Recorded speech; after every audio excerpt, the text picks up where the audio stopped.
കുറച്ച് മുന്നേ പുറത്തു വന്ന പ്രൊമോയിൽ കാണുന്നുണ്ട് ലാലേട്ടൻ തെറ്റിപ്പോകുന്നൊരു സീൻ.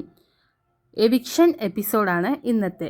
പോരാഞ്ഞിട്ട് നിറക്കൂട്ടിൻ്റെ 7ാമത്തെ ആഴ്ച 50th എപ്പിസോഡ് എന്നും പറയുന്നുണ്ട്. ഇനി 50th എപ്പിസോഡ് ആയതുകൊണ്ട് റീ എൻട്രി ഉണ്ടോ വൈൽഡ് കാർഡ് എൻട്രി ഉണ്ടോ എന്നൊന്നും അറിയില്ല. എന്നാൽ ലാലേട്ടൻ പിണങ്ങിപ്പോകുന്നുണ്ട്. റീ എൻട്രി ഉണ്ടെങ്കിലും വൈൽഡ് കാർഡ് എൻട്രി ഉണ്ടെങ്കിലും 50th എപ്പിസോഡിൽ ലാലേട്ടൻ പിണങ്ങിപ്പോകുകയാണ് ചെയ്യുന്നത്. ഷാനവാസ്, ആദില, റെന, സാബുമാൻ, ലക്ഷ്മി, ആര്യൻ ഇത്ര പേരാണ് ഇന്നത്തെ എവിക്ഷനിൽ ഉള്ളത്.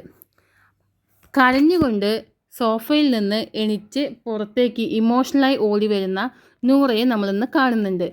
ആദില സേവ് ആയതുകൊണ്ടാണോ നൂറ അങ്ങനെ വരുന്നത്, അല്ല ആദില എവിക്റ്റഡ് ആയതുകൊണ്ടാണോ നൂറ അങ്ങനെ വരുന്നത് എന്നതറിയണമെങ്കിൽ നമുക്ക് ഇന്നത്തെ എപ്പിസോഡ് തന്നെ കാണണം.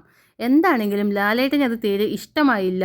സോഫയിൽ നിന്ന് ഓടി വരുന്ന നൂറയെ കാണുമ്പോൾ തന്നെ ലാലേട്ടൻ ഇനി ബിഗ് ബോസ് തീരുമാനിച്ചോളൂ എന്ന് പറഞ്ഞുകൊണ്ട് തിരിഞ്ഞു നടന്നു പോകുന്ന ഒരു രംഗമാണ് നമുക്ക് ഇന്നത്തെ പ്രൊമോയിൽ കാണാൻ കഴിയുന്നത്. ആര്യൻ, റെന, സാബുമാൻ ആരാകും എവിക്റ്റഡ് ആകുന്നത്? എന്തായാലും ഷാനവാസ്, ലക്ഷ്മി അവരാകാൻ ചാൻസ് ഇല്ല. ആര്യൻ, റെന, സാബുമാൻ ഇവരിൽ ആരെങ്കിലും ഒരാളാവാനാണ് ചാൻസ്.